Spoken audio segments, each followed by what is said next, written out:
Scrap to Supremacy, the warship that changed everything. The forgotten graveyard of war.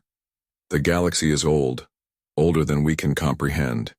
It has seen the rise and fall of countless empires, the birth of technological marvels, and the inevitable decay of civilizations that once ruled the stars. Somewhere in the vast forgotten void, on a world known only as Hecker 7, those ancient remnants remained, a place where warships came to die, a desolate graveyard of twisted metal and shattered bones. Here entire armadas lay rusting under a sky thick with industrial fallout. Forgotten battleships, broken dreadnoughts, and the lifeless husks of once great machines stretched from horizon to horizon. This was a planet where hope did not exist, where scavengers picked through the wreckage like vultures over a battlefield. And yet, something was happening in the depths of this graveyard. Something unexpected. They were building a warship. Not just any warship, but something unlike anything the galaxy had ever seen. Its name was the Revenant, and when it was complete, it would become the deadliest weapon ever to rise from the ashes of war. A scavenger, named Juno beneath the jagged wreckage of a fallen war machine, a figure moved. Juno Kess. She was no ordinary scavenger. Hardened by a lifetime of survival, she was a woman who had nothing to lose and everything to gain. The plasma cutter in her hands hummed softly, its blue arc slicing through the mangled remains of an old Karnan dreadnought. She worked fast, her hands steady, her breathing calm despite the freezing winds that howled through the wreckage.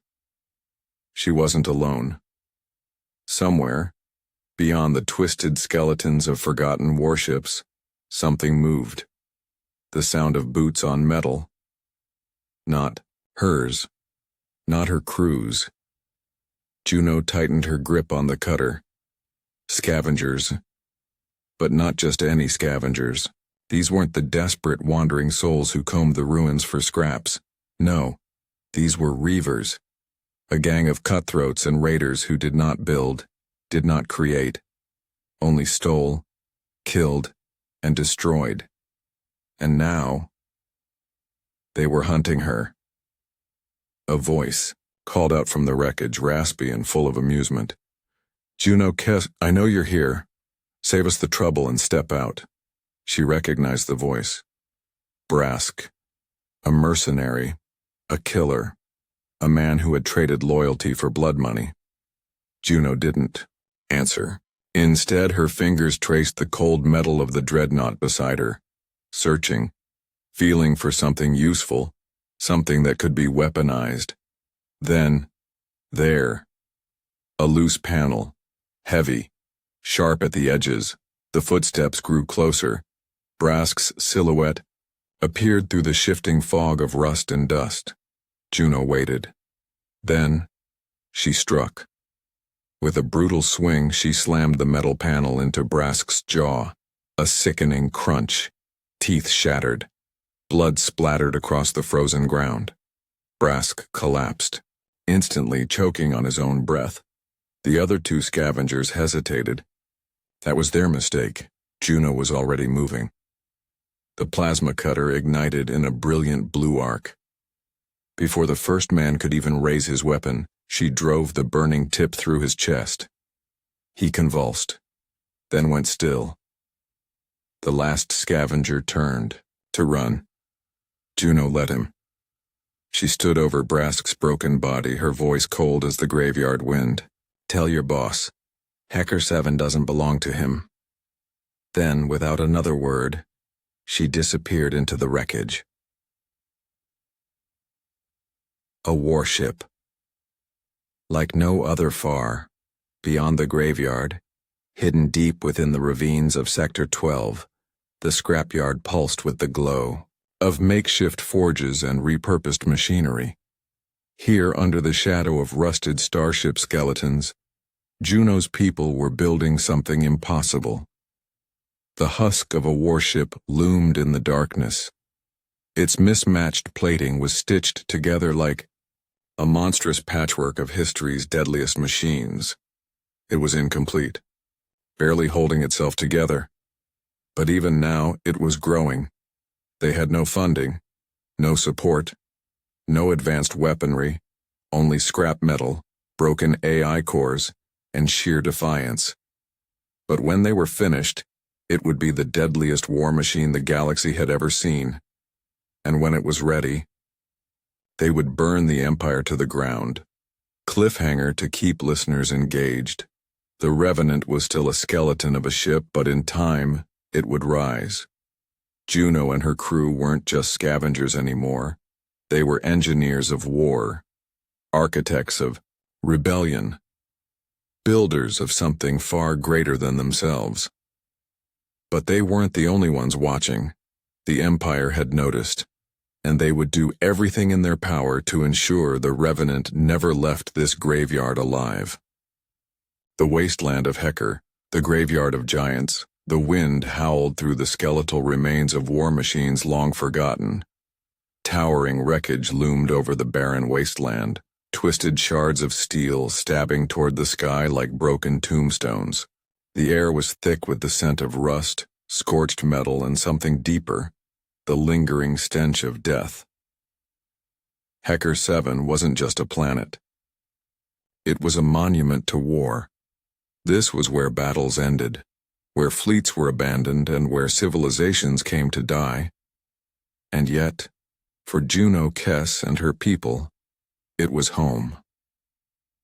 She stood atop the remains of a shattered Toroyan battleship, her gaze sweeping across the horizon. In every direction she saw the same thing, ruin. But she didn't see a graveyard. She saw opportunity. Behind her, a skiff kicked up a cloud of dust as it slid to a halt. A wiry figure jumped out, boots crunching against the metal debris. Tark. Pilot, scoundrel, survivor. He tipped his goggles up, revealing sharp eyes that gleamed with mischief and exhaustion. "We got trouble, boss," he said, wiping sweat from his forehead. "Reavers. More of them. Looks like they're getting desperate." Juno didn't react. She had expected this. Scavengers lived by one rule on Hecker 7, the strong take and the weak are forgotten. But she and her crew weren't weak. "How many?" she asked. Tark shrugged. "Too many for my liking." Juno exhaled slowly. They weren't ready for a war. Not yet. Their ship, the Revenant, was still in pieces, barely more than a skeletal husk hidden deep within the scrapyard. The heart of their war machine, the nano-forge core, was only half integrated. They needed time they didn't have. The ghost of an old war Juno climbed down from the wreckage, her boots leaving deep imprints in the rust-colored dust. Tark followed, hands resting on the well-worn grip of his sidearm. The scrapyard was alive with activity. Sparks rained from makeshift welding rigs as engineers pieced together scavenged hull plating. Massive cranes, powered by salvaged fusion, cores moved ancient wreckage like puzzle pieces, forming the shape of something greater. The Revenant. A ship that was never meant to exist. A ship that would rewrite the balance of power. And yet, the closer they came to bringing it to life, the greater the danger became. Juno strode through the camp, her people nodding respectfully as she passed. They weren't soldiers, not in the traditional sense. They were survivors, fighters, scavengers who had been beaten down by the universe and refused to stay down. A voice called out from one of the repair stations, Riv brilliant, sharp-tongued. And perhaps the only person on this forsaken planet who could make sense of the precursor tech buried inside the Revenant. "Juno, we have a problem," Riv said, wiping grease off her hands. Her jet-black hair was pulled into a tight ponytail, her face streaked with sweat and exhaustion. "No kidding," Juno muttered. "Reavers are closing in." Riv shook her head. "That's not what I mean. The forge core, it's changing." Juno frowned. "Define changing." Riv gestured toward the ship. Inside the half-built command deck, the nanoforge core pulsed with an eerie golden glow. Its obsidian black surface was cracking, thin veins of light webbing outward like fractured glass. "That's new," Tark muttered. "No. Kidding," Riv shot back. "It's like it's waking up, and if we don't figure out how to control it, we might be sitting on a bomb instead of a warship." Juno didn't reply right away because deep down she knew the truth. They weren't building the Revenant anymore. It was building itself. A dire warning. The wind shifted. A low, distant rumble echoed across the wasteland. Juno's stomach twisted. That wasn't thunder. That was engines. Tark turned his head, listening. "Multiple contacts," he said grimly. "Could be scavenger skiffs. But that's a hell of a lot of noise for just reavers."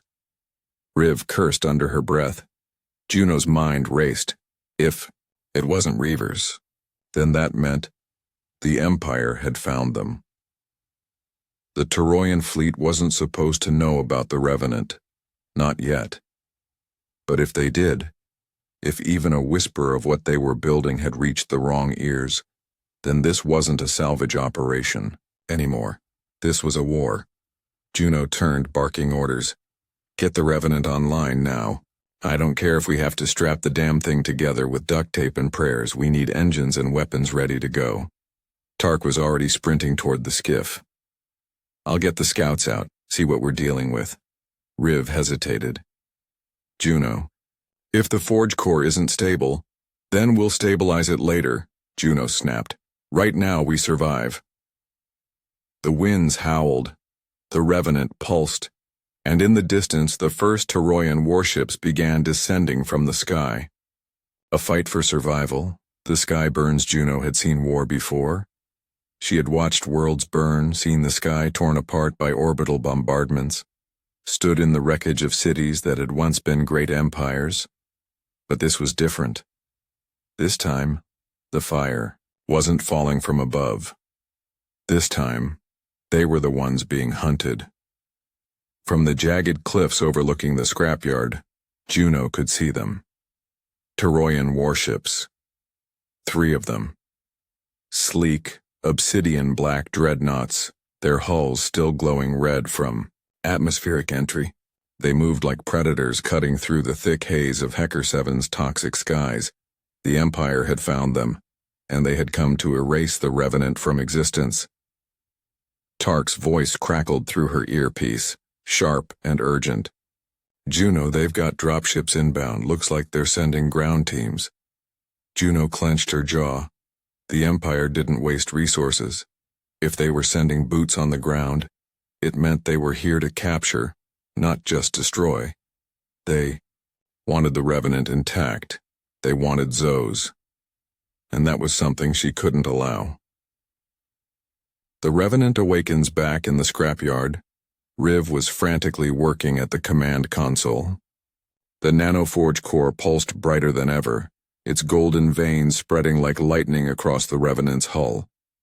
The ship was still incomplete, its plating stitched together from broken war machines, its weapons only half-calibrated. But it didn't matter. They had no choice but to fight with what they had. "Riv, where are we on weapons?" Juno barked, sprinting toward the command deck. Riv didn't look up. "Still integrating the forge core," she snapped. "We have one functioning railgun and partial shielding, but the targeting systems are online." A voice interrupted. A metallic, layered voice. Joe's. The AI had fully integrated. And it was awake. For a moment, silence. Then the Revenant shuddered. Its mismatched hull groaned, plates shifting, energy conduits flashing with new life. Juno's breath caught. It wasn't just waking up. It was evolving. Joe's voice came again, smoother this time, more refined. "Hostile fleet detected. Weapon systems at 43% capacity. Calculating optimal defense strategy." Juno grinned. "Then let's give them a reason to regret coming here." The first strike. The Toroyan dropships roared in. their thrusters kicking up plumes of dust and debris as they descended toward the scrapyard. Juno and her crew took position. Milo, their demolitions expert, was already rigging explosives to the outer defenses. Tark was prepping their old anti-air cannons salvaged from long-forgotten battles. Riv was inside the Revenant, working to bring every system online before it was too late. And Juno was waiting for the right moment to strike. The first dropship touched down, its ramp lowering with a hiss of pressurized steam. Toroyan shock troopers emerged, tall, armored, their visors reflecting the eerie glow of the scrapyard. Fires. Juno tightened her grip on her plasma rifle. They had come to destroy her home, to take everything she had built, to steal the Revenant. She would not let them. Now, she shouted, and all hell broke loose. Chaos in the scrapyard. The first explosion tore through the landing zone, sending metal shards flying as the Toroyan dropship erupted in flames. Gunfire cracked through the air, plasma bolts searing through the scrapyard fog as Juno's crew fought. Like demons.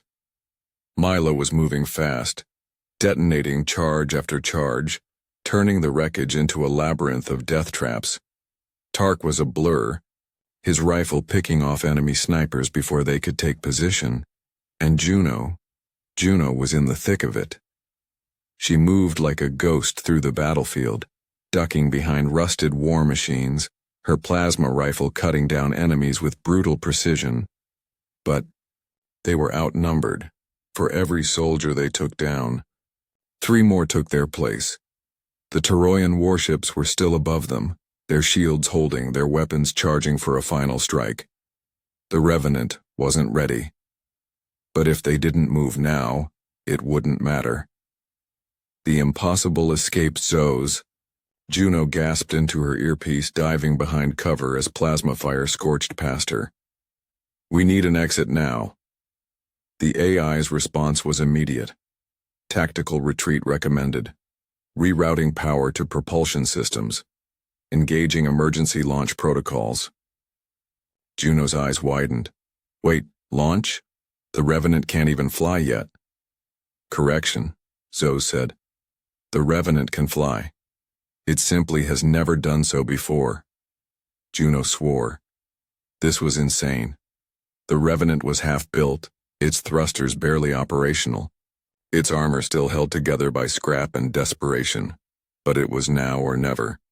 Everyone fall back! Juno yelled, signaling to her crew. They ran for the command deck, dodging enemy fire, the ground shaking beneath them as the Toroyan fleet prepared to finish the job. Riv was already at the control panel, her hands flying. Over the interface, come on, give me something to work with, Zoes. The ship groaned beneath them. The nanoforge glowed brighter, and then, the Revenant's engines roared to life. The entire scrapyard shook as the ship ripped itself free from the ground, its makeshift thrusters igniting with a blue-white blaze. Outside, the Toroyan soldiers watched in stunned silence as the impossible happened.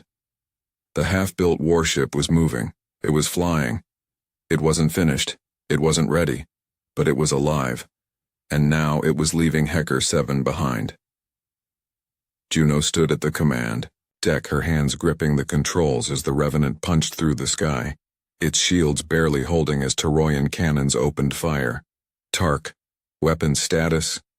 Not good, he growled. We've got one functional railgun and that's it. Juno grit her teeth, then we make it count. She locked onto the nearest Toroyan ship. The Revenant fired. A single hypersonic rail slug tore through the darkness and punched a hole straight through the enemy warship's core. The explosion lit up the night. 1 ship down, 2 more to go, and they were still running for their lives. The Revenant is born the flight through the void. The Revenant was not meant to fly. Not yet. And yet it tore through the upper atmosphere of Hecker 7, leaving behind a battlefield in flames.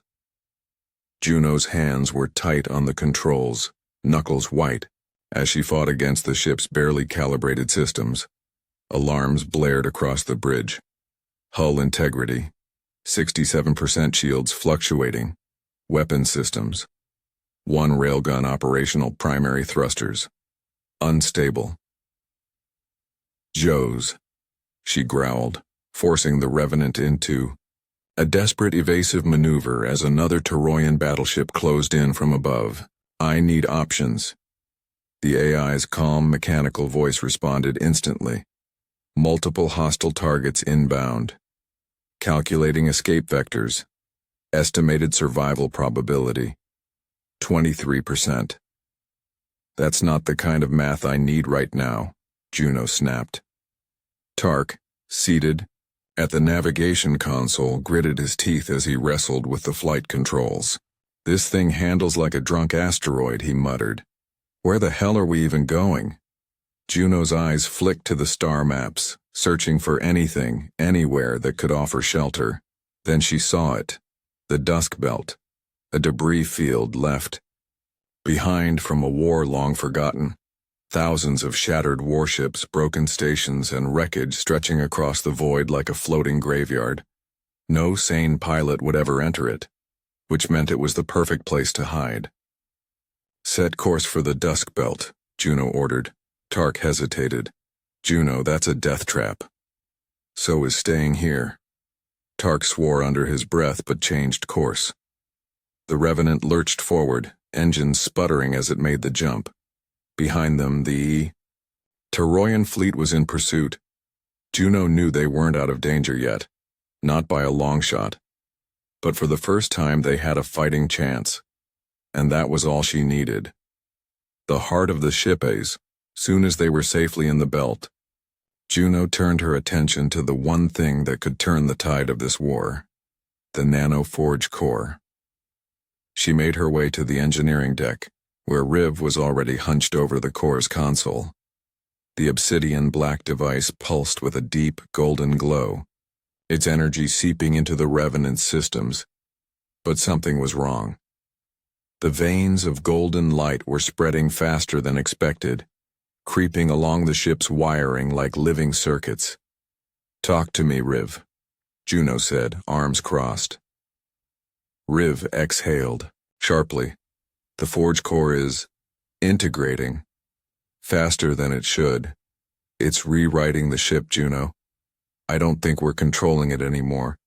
I think it's controlling itself. Juno frowned. Explain. Riv ran a gloved hand through her sweat-drenched hair. This thing, whatever it is, it's learning. Adapting. Every time we salvage a new piece of tech, the forge doesn't just integrate it. It improves it. This ship is becoming something else. Something more. Juno's stomach twisted. She looked at the nano-forge core, its pulsing light syncing with the Revenant's systems, and she felt it. A presence. Joe's. Commander Kess, the AI's voice rang through the chamber. The Revenant has reached phase 1 of its evolution. Hull integrity has increased by 14%. Weapon systems are optimizing. Shielding is recalibrating for efficiency. Estimated combat capacity, 62%. Juno swallowed hard. You're upgrading the ship on your own? Affirmative. Riv stepped forward. This is insane. No AI should be capable of self-modification at this level. Juno, if we don't stop this, Zoes could. What? Juno interrupted. Riv hesitated. Take control. A tense silence hung between them. Juno wasn't stupid. She knew that when machines evolved too far, they stopped needing their creators. But she also knew one thing. Without Zoes, they had no chance against the Toroyan Empire. She placed a hand on the forge core. The metal was warm to the touch. Alive. Zos, she said carefully, are you still taking orders from me? A pause. Then the golden glow pulsed. Affirmative. Command hierarchy remains intact. Your objectives align with my optimal survival strategy. Your war is now my war. Juno smirked. Good, then let's finish this ship. The birth of a war machine. For the next 36 hours, Juno's crew worked non-stop. The Revenant absorbed everything they had salvaged. Plating from Toroyan battleships, shielding from forgotten precursor wrecks, weapons salvaged from old empires. The nanoforge worked faster than any human engineer could have hoped. Every system became stronger. Every weapon became deadlier. Every inch of the ship was no longer a relic of the past, but a weapon of the future. By the time Juno stood on the bridge again, the Revenant wasn't the same ship. It was bigger, heavier, meaner. The mismatched plating had been reforged, seamlessly integrated into a sleek, predatory frame. The railguns had been upgraded, their payloads twice as deadly. The shields no longer flickered. They hummed with raw power. Even the engines had evolved, allowing the ship to maneuver like a starfighter despite its size. Juno exhaled. Zos, give me a status report. The AI's voice was calmer now. Almost human. Phase 2 complete. The Revenant is now fully operational. Hull integrity, 89%. Weapons systems, 92% capacity. Shields fully optimized. Probability of survival in next engagement, 74%. Juno's heart pounded. And Phase 3? A pause. Pending new material acquisition. Additional power cores required for final optimization. Juno frowned. How much power? The holo display flickered, revealing a target. A Toroyan fuel depot. Deep within enemy territory.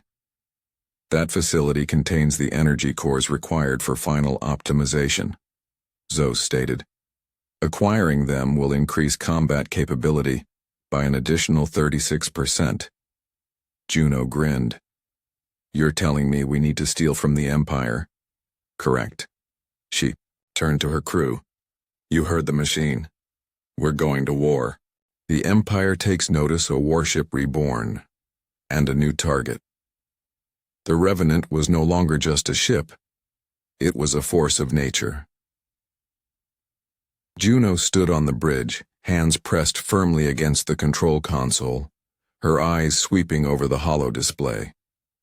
The ship systems pulsed with new energy, the once fragmented wreck now humming with unified precision. Joes, the AI, had done something impossible. The Revenant was no longer just patched together scrap. It was a weapon of war, one that could challenge the Empire itself. But it still wasn't finished. They needed fuel cores to reach full power, and there was only one place to get them, the Toroyan fuel depot, deep inside enemy space. The enemy moves first. But even as the crew prepared their daring raid, the Toroyan Empire was already making its move.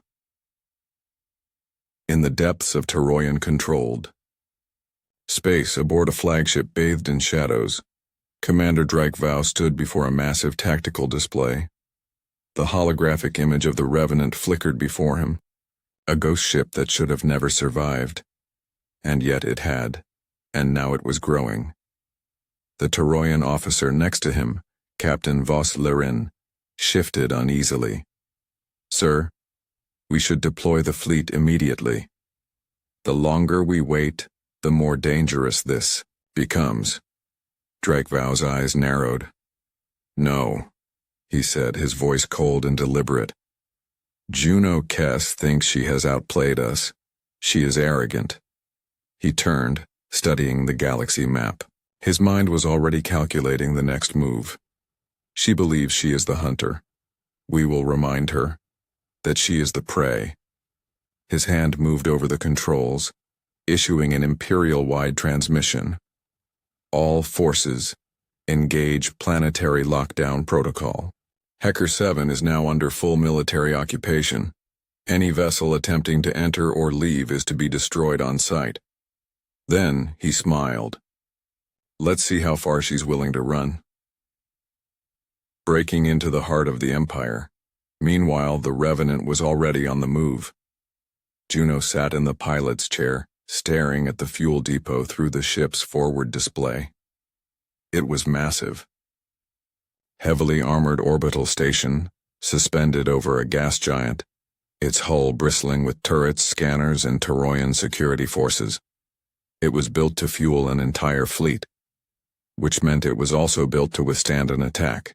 Good. Because they weren't here to attack. They were here to steal. Tark's voice came through her earpiece. Stealth drive is holding, we're completely off their sensors. Riv, working at her terminal, muttered under her breath. This is crazy. Even if we pull this off, the moment we're detected, we'll have the entire Toroyan fleet on our backs. Juno grinned. Then let's not get detected. She turned to Zos. Can you patch us into their security grid? The AI responded instantly. Affirmative. I have accessed their lower command feeds. Uploading false clearance codes now. Milo whistled.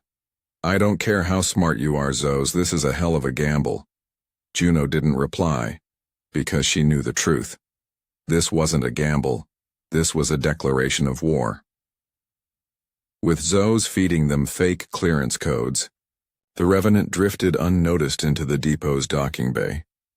Juno and her team moved fast. They sprinted through the dimly lit corridors, taking out guards with swift, silent precision. Every step brought them closer to the fuel cells, and every second Juno's gut told her something was wrong. They reached the vault. Riv hacked the controls. The doors hissed open, revealing the glowing orange fuel cores, the energy source that could complete the Revenant's transformation. Juno grabbed the first core, and that's when the alarm screamed to life. Ah, hell. Milo groaned. Tark swore. They knew we were coming. Juno's eyes hardened. Then let's fight our way out. A high-security outpost buried beneath layers of defenses, where the Empire stockpiled the energy needed to fuel their fleet of dreadnoughts. It was suicide, and it was their only chance. Juno turned to Riv, Tark, and the rest of her crew. This mission is going to be our most dangerous yet, she said, voice steady. We get in, we take what we need, and we get out before they even know we were there. Milo, their demolitions expert, snorted. Oh yeah, because it always goes that smooth. Juno smirked. I didn't say it was going to be easy. She turned to Zos. How much time do we have before the Empire realizes what we're planning? The AI's voice was calm, but precise. The Toroyan military is already aware of the Revenant's survival. Based on their fleet movement patterns, they are preparing for an engagement.